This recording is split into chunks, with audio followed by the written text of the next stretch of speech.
Hello, welcome back to From Soft Serve. We're back in Bloodborne again, and for a very specific reason, in that the discourse around Bloodborne on PC, obviously most of it is perfectly fine, but the truth of Bloodborne on PC is that we're seeing a lot of people on social media and, on YouTube specifically, say things like, we're going to have Bloodborne on PC by, in 2 weeks' time. That's when it's going to release. I heard from sources. Or you have people talking about, like, oh my god, this issue just got completely fixed. You'll never believe it. Check it out. Like, the memory leak, which has been one of the big issues, would be like, the memory leak is completely fixed.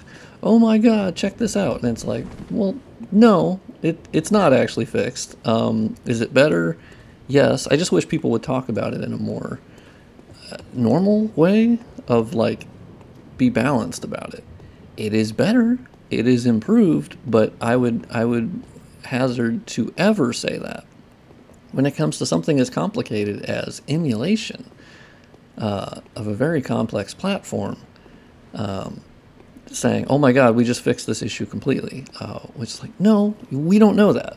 The only people I would trust to ever listen to that say, here's something we just completely fixed and squashed and it's confirmed that it's fixed, would be the Shad PS4 developers themselves. But you don't see them saying that because it's dumb to say that. Like, you don't see them saying that because it's also impossible to know that it fixes it for every single game.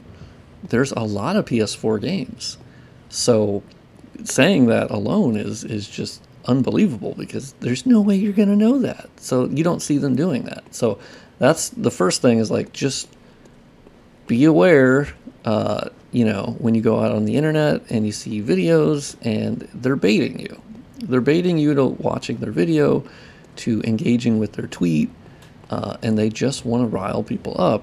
And specifically, I like to speak out against that because I don't want the developers to feel unneeded stress of, like, expectations, right? Of, like, we always have to be improving, and, people are expecting that, like, okay, now we got in game, but now we got to be able to play at 100,000 FPS, and you got to have ultra wide, 4K, 8K resolution. Like, I just don't want the expectations, especially like an expectation train, to just run away and destroy the entire town. Like, just relax.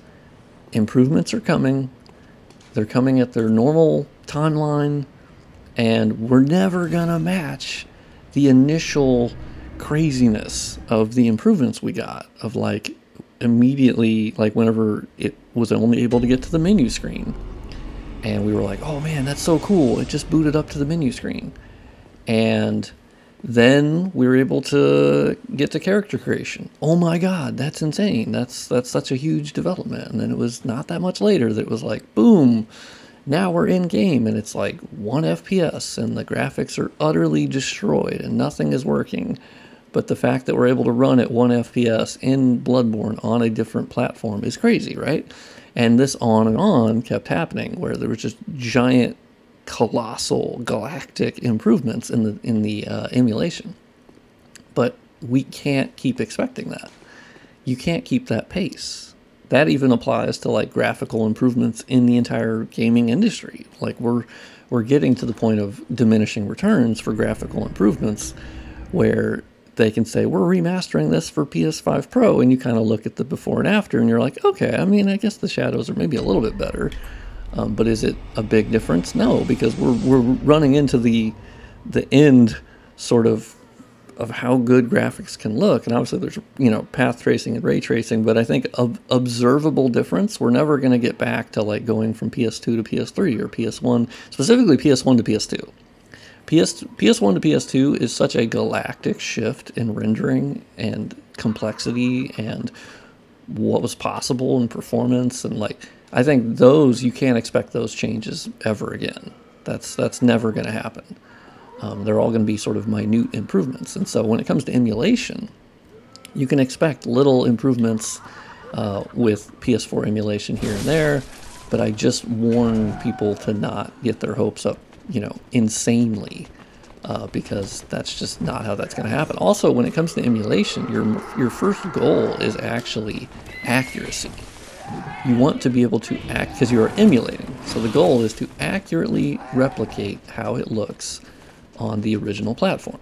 That's your first goal. So for Bloodborne, that would be, okay, we need a 1080p 30 FPS experience where all particle effects are rendering, and then we have point lights rendering, and they're not too bright, and so that's sort of after you have you stabilized the emulator to not crash a lot or run out of memory. So there's a lot of different steps to the emulator development.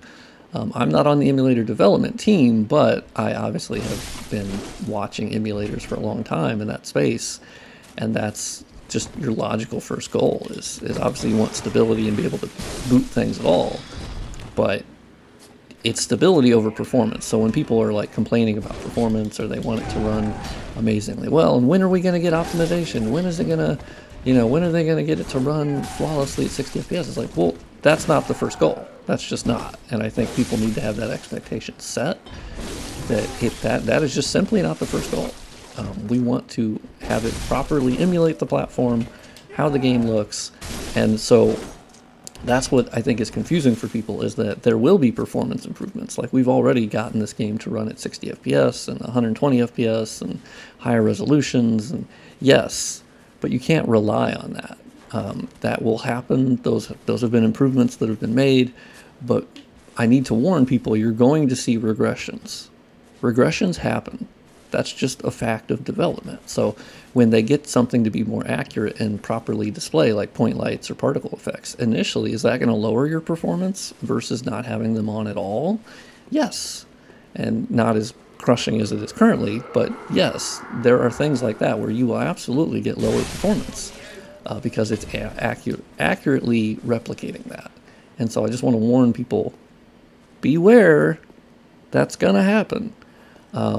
And after we have, after it's like accurately replicating stuff, and they, because also they have to do that for more and more games. There's endless amounts of PS4 games, right? So that's an ongoing goal. You're never going to perfectly get every PS4 game to run on the emulator before you get to a later stage of development, because there's so many of them. So it's kind of a moving target, right? And that's just the difficulty of emulation development. Ooh. Loot Goblin. And that's the other thing, like when you look at RPCS3, it obviously got to the point where they were able to give you options to relax the emulation accuracy. So you could actually like push out the culling, and there were a lot of things you could change to make it perform better. But they were able to do that after they could guarantee like accurate emulation. Because then you get the freedom of like, oh, okay, now we can pull back on this if people want to activate that option. And that, I presume, is exactly what's going to happen with Shad PS4. It will have options to turn off certain things. And with RPCS3 today, you have recommendations for every single different game. There's like, okay, so turn this off. Okay, turn this to this setting. That will help with that. Okay, turn off this audio logging thing, or turn on. There's so many different settings for each game that you can, and they keep a nice little list of here's what we recommend. It's not that hard to do. And I presume that Shad PS4 will absolutely do that in the future. Don't have any timeline on that. Don't expect anything specifically. But like, it's gonna happen. Just take our time. And because the other reason for making this video is I get this question in my stream all of the time, and I don't blame people for coming in and asking the question, because they obviously are very excited about it, and they also they just want to know, and they don't know that someone just asked the question 2 seconds ago. It's a classic streaming problem. And they ask, so when do you think it'll be perfectly ready and stable? My honest answer is I don't fucking know. To be honest with you, I have no fucking idea. I would hope by the end of the year we have a better idea of like where we're at and what's left. I think that's a better time to maybe ask that question. But even then, my overall answer is it'll be ready when it's ready. So we don't need to put any deadlines on it. We don't need to set up expectations for people. It'll be ready when it's ready. And I think we should be happy. I think my overall point is that we should absolutely be so ungodly. This is just how the human brain works, right?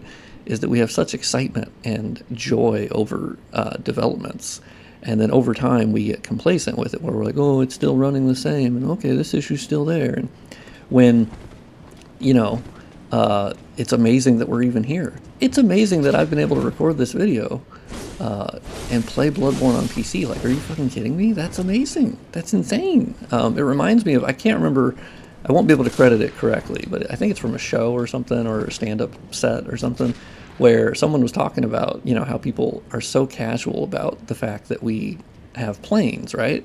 And you can just buy a ticket and you're literally in the sky, flying, way up in the sky, flying at ungodly speeds to travel somewhere faster. And people are just like, oh, I gotta put my check bag, and oh my god, I gotta sit next to all these people. It's the classic human condition, right? And I'm obviously insanely guilty of that. But it's taking the time to remember to be present and go, I'm in the goddamn fucking sky, flying a bajillion miles per hour, or whatever it is. Not that, obviously. And that's amazing. That's insane. I can look out my window and see up in the sky. I can see down, you know, on the ground, and the scale that you're able to see and fly in the goddamn sky. And like, that is just insane. That's crazy. And so with Bloodborne emulation, you know, I think of it the same way of like, I can't believe I'm running around right now. I can't believe I'm in Yarhargul. I'm on PC. I'm able to stream this game. That's already a dream to me. I'm already, like, to me, like, everything else is oh, fuck my ass. Everything else is gravy, right? And I know it will keep improving. And the dream is real. And for me, that's enough. Like, the dream is real and we're gonna get there. But I just don't like to see people bait people into watching videos, bait people into downloading things. Well, mostly just Twitter posts and, you know, YouTube videos of like, oh my god, check this out. Because they're just using your excitement against you. And that's why you'll see on my videos, I tend not to do, I can't say I've never done a clickbait thumbnail. Sometimes it's unintentional. But my videos, I really do try to have the title be exactly what the video is about. So when you watch the video, you're not disappointed. It will be what it's about, and the thumbnail to be a representative of what the video is about. Do I get less views and clicks for that? Probably. I think statistically, yes. That is proven that on YouTube you can absolutely goad people into watching videos. So, you know, that's kind of why this video, I plan to title it, like, The Truth About Bloodborne on PC, as an ironic thing, right? It's a honeypot trap. And so this will get a lot of people to watch it, and maybe, we'll see. We'll see if it works. It may not. But the idea is that it's a honeypot trap, so people can watch this and go, hey, homie, chill. Let's all chill, and let's just appreciate the developers for what they're doing and what they have done, and the fact that I'm running around Yarhargul at a steady 30 FPS, 1080p, and with added dynamic shadows and better LODs and things that were not originally envisioned for the game when they were developing it. And we're already beyond, in some ways, what the PS4 version can do, especially with dynamic shadows that I've enabled, right?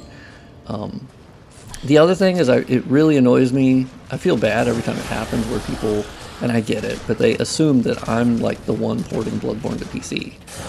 And I'm like, oh no, I just post about it a lot and I keep people updated and I'm really excited about it. But I also, like, I only have so much room in every tweet that I can't every single time post, oh, by the way, here you go, here's the disclaimer, I'm not actually the one who's doing this. This is actually about the Shad PS4 developers, and this is an update that just went through, and it blah, blah, blah, you know, like, I can't do that for every single post. So I feel bad when someone replies and go, you're doing God's work. And I'm like, yeah, but I'm not. Like, I'm just not. Like, my modding part, I think, if they're referring to better textures and better shadows and all that, that's great. Like, that's cool and it's very sweet to say, but when they're saying, like, the fact that it's running on PC at all, I feel bad because I'm like, A, it's not me, and I don't want to take away any of the pride and joy, or specifically the pride from the developers who are the ones who are actually doing this. And so, you know, I need to do a better job of posting the links. I try to in the description of, like, Shad PS4, their Twitter, follow them, you know, and they actually have a Ko-Fi link, or Coffee, I still never know how to say it, for donations, and they specifically said what the money's for. I recommend they keep very detailed receipts of where the money is going, because it's only going to be for dev hardware of, like, you know, to dump games from a PS4, right? And buying the games themselves, right? So that's where the money's going for, to just kind of ease that burden of it, right? And a lot of people, whenever that was announced, they were like, oh my god, that means they're going to get taken down by Sony. And it's like, there's some key differences between what happened with the Nintendo, like, Yuzu emulator. Is it turns out they were using, like, copywritten code from the Switch, like from the Switch BIOS or whatever, or firmware.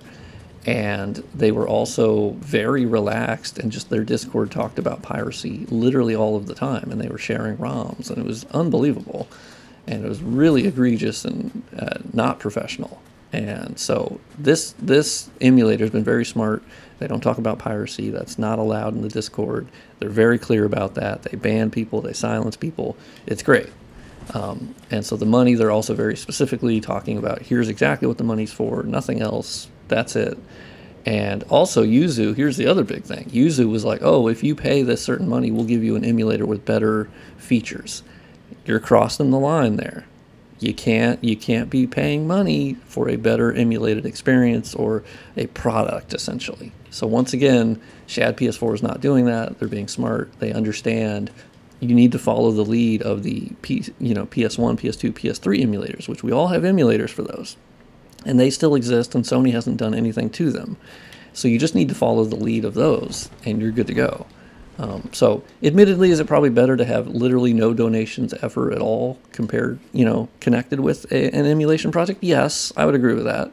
However, I think they're being smart, and they're saying what the money's for and all that. So I did tell people to support it, because my work is impossible without their work. Like, I'm not able to mod Bloodborne without them. Ooh, yeah, it looks like the light's going through here. I need to turn on backface, or turn off backface culling. But yeah, this has turned into a giant yap video, which I just want people to, let's just support the developers, be very nice to them, and also praise their work, and not my work. If you want to, you can praise my work, but like, I don't want people to mistake mine for their work, if that makes sense. Like, I had a really dumbass reply to one of my like going live tweets, I think yesterday, because I was playing Dark Souls 2, right? Bearer of the Curse mod. And they replied of like, oh, it's another mod creator working on another project. That means, we're not going to see Bloodborne on PC be stable or playable or whatever until 2030. And so, of course, my response, and then it also like took a dig at Stade, who was working on the Flames of Old mod for Dark Souls 2, like that really cool overhaul mod, and was like, oh yeah, look at him now, he's not working on it either. And so basically I told him, like, what the fuck are you talking about? You have your head so far up your ass. I didn't say that, but like, I legitimately got pissed off at it, because I'm like, first, fuck you, and second, you have no fucking idea what you're talking about. I have nothing to do with Bloodborne being more stable on PC. Those are the geniuses at the Shad PS4 development team. That's not me, you moron. I was pissed. Like, I'm gonna, I guess as the kids would say, I put you on blast. And actually, I think, oh no, was that in one of my videos? No, that was a different one where there was someone who posted a really dumb reply to a tweet. But this one, yeah, it was right before I went live, and I'm just like, dude, you don't know what the fuck you're talking about. And Stade also owes you nothing, and is a legend in the modding development scene, and like, he can work on whatever the fuck he wants, and he doesn't owe you anything. And yeah, like, you should just be happy that they feel fulfilled and they're able to work on what they want to work on. And he also kind of went back to his Dark Souls 2, mod, I think weeks ago anyway. So they were wrong on every count, and also just fucking rude. And it's this sort of weird entitlement with mod creators. There's some people out there, they're like, they owe me to work on this. Fuck no, I don't. Fuck no, I don't. So I will defend Stade. I will defend other mod creators. That shit sucks. Don't do that. Don't go to them and just, I don't know, shit on what they're doing. Anyway, Bloodborne on PC is fantastic and really cool, and that's the truth about Bloodborne on PC, is that we still have issues. We still have particle effects not rendering. Point lights are too bright and they sap performance. And there still are memory leaks. They're a lot less common. So just be careful when you see posts, and be aware that the only person you should really trust is the Shad PS4 development team. I'm not saying you can't trust me, as I'm telling you right here, right now, that in my videos, I don't say, oh my god, this thing has been fixed. We totally fixed that. It's great. It's done. It's galactically better. Like, you notice I don't say that. I will say, oh, well, it's improved. We got a little bit better here. I still kind of have this issue. That's like when I stream Bloodborne, it's crashing for me and there's vertex explosions. And I like that because you can see that is literally how it runs for me. So the expectations are, yeah, it crashes, vertex explosions, because I get people asking me like, oh, should I just wait? Or what if I play it now if I haven't played it before? And my realistic answer is, oh, please God, no. Play it on PS4 right now, or PS5, whatever you have. Play it at 1080p 30 FPS, and you're going to have an absolute insane, awesome, beautiful, perfect experience for me. Because it's such an amazing game that playing it right now, I promise you, you're going to love it. And nothing about the PC release is somehow going to magically... Oh, God, I think there's a spotlight in here still. That's right, I got to fix that. I forgot to remove that spotlight. And, yeah, like, go play it on PS4, PS5. Go buy a copy. Play it legally. Always play it legally. But I don't want to incentivize people to like, oh yeah, let's go get the emulator, and then then you lead into other discussions. I'm like, no, we're not talking about that. Go play it on PS4, PS5, and specifically if you're not technically minded, yeah, emulation is never going to be the most accessible form. I had someone on Twitter go, oh well, I'm perfectly okay that like it's going to be emulated on PC. I don't need to ever see it in an official capacity on PC, or ever remastered, or ever anything. And I was like, that's a really short-sighted and selfish look at that, or view on that. That sucks. Because I love Bloodborne. I want Bloodborne to be playable by literally everybody. I want it to be on fridges. I want it to be on mobile phones. I want it to be on goddamn anything in a form where people can play it well. So probably not mobile phones, but you know what I mean. I don't want to lock it to any platform at all. And emulation is not the perfect replacement. It's not. The percentage of people that are going to actually download this emulator and play Bloodborne is an incredibly small number. So when people ask, like, oh, is Sony worried about this? No, they are not. I don't know that for sure, but I know, because they know the target market for this is so ungodly small that it's not going to harm when they officially do it on PC. Which they will. I promise you they will at some point do something with Bloodborne on PC. It's going to happen. And I will buy the shit out of it. And I will port my mods to it. And I will love life. And that will always be the best case scenario. It just will. And so I don't like when people are like, oh, I guess we're good to go. I guess we don't need to, fuck Sony. We don't need to see from them anymore. And it's like, no, that's just incorrect. I'm sorry, that's wrong. There are so many people out there who, and I'm not blaming them, that are not going to download the emulator, get it set up, get the ROM package thing, get that installed. Like, fuck that. Absolutely not. I want everyone to experience it. So you should be wanting it to get on PC. And yes, and buy Sony. And I will buy the shit out of it. I'll buy it. I'll buy multiple copies. I'll gift people copies. Are you kidding me? And I just don't like that view. Because they did that for Demon's Souls on PS3. They were like, oh yeah, well the original one you can just play on RPCS3, so I don't really need it to ever show up again in an official format. And I'm like, that's fucking stupid. Excuse my French, but that's fucking stupid. I want Demon's Souls, the Demon's Souls PS3 version, I want that to be released on PC. I want there to be a PS4 port of it. I want there to be a PS5 port of it. I want there to be the original version of Demon's Souls on every goddamn platform possible, because it's amazing. And I think the remake's great too. So have both. That's the goal. If you truly love a certain game, I don't understand why you wouldn't want it to be played by more people. That just doesn't make any sense to me. And I think it's just not understanding the reality of the situation. So anyway, thank you for watching. This is actually me re-recording the video the second time, and I think I did it better the second time. I love you all. Thank you for watching. Thank you for watching my nerdy ass little videos. And hopefully you enjoyed this footage from, emulating the game. And this is in the most recent build that was accessible 2 hours ago on GitHub. So that is the most recent version. And yes, Himwick had baked lighting removed, and Central Yarnum had baked lighting removed. I'm still working on my mod, my remaster project. I've updated the G-params for all the areas again just yesterday with better shadow settings to push out the distance and handle that a little bit better. I put better high-quality distant models for Old Yarnum, Central Yarnum, Cathedral Ward. I'm working on the other areas too. I need to update that on Nexus. The textures are upscaled for all base game areas except for Canehurst, because Canehurst is kind of fucked. And I haven't done the DLC yet. I haven't even really touched that. I haven't touched objects. Those are separate from map pieces. It's a whole thing. So there's a lot more work to be done. I'm still working on that. I'm still working on my little Prepare to Die edition side project, because that's just relaxing for me. So that's kind of like a vacation project, because that feels like home. It's Dark Souls 1, and it's home. And it's a project that will benefit very few people. And it's just kind of for a love of Dark Souls 1. I love working on Dark Souls 1, so I will create excuses for me to be able to work on it. And I will go back to Dark Souls Remastered. And Dark Souls 2 Bearer of the Curse, I'll play more of that on stream, because it's not really my mod at all. It's not. It's Yozora's. Check out that stream, by the way. The VOD was yesterday. I multi-streamed on Twitch and YouTube. So follow me on Twitch, twitch.tv/FromSoftServe. It's in the description, I think, anyway. As I will be multi-streaming, because it's really cool, because I know some people prefer Twitch, right? And I prefer Twitch, frankly. But all my subscribers are on YouTube, so like that's why I stream on YouTube.